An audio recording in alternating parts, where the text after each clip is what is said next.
haweenkii wanaagsanaaye hore kamida ayaa gabar ayadu ay dhashay bay galbinaysay markay gurigeedii u galbinaysay waxay tiri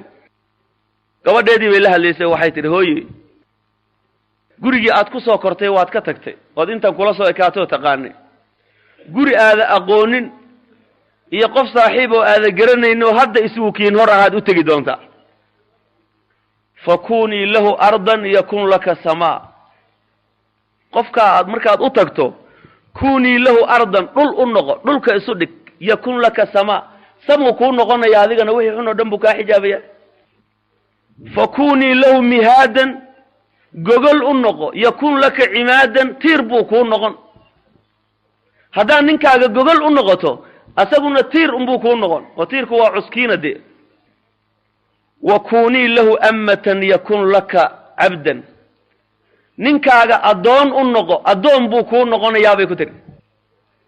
هذا قفك حرتا وناقا يعني إحسان كالوغو أدون صداي قفك هدو إحسان كوسمي قبر يعني وناقسن أو راليا أو باريادا أو وحوال ببا هقاجين إساداهشو ده هذيقنا أدون بعضو نقوني الله وحي رالي كتينا سبيسو باجعش ما دام هذيقا يكون رالي قليس marka kuni law amma adoon u noqo yakun laka abdan adoon buu ku noqonaya ninkaagu wahfadi anfahu wa sam'ahu waxay tiri waxaad ilaalisaa wahfadi anfa sankiisa ilaali wa sam'ahu maqalkiisana ilaali wa basarahu aragiisana ilaali bit sankiisa ilaali maxay tahay fala yashum minka illa tiban waxaad goon moogi wax kale yuusa ka orin de guri nadiif ay adigoo nadaafad leh iyo wax wanaagsan baa la dooniyay ninka haduu yaani meel aan habooneyn uu soo galo meesha hada maril ma yaalo wasam'ahu maqalkiisa ilaali fala yasma'u minka illa hasana wax wanaagsan moogi wax kale yuusa ka maqlay hadal xun iska ilaali oo maqalkiisana ilaali way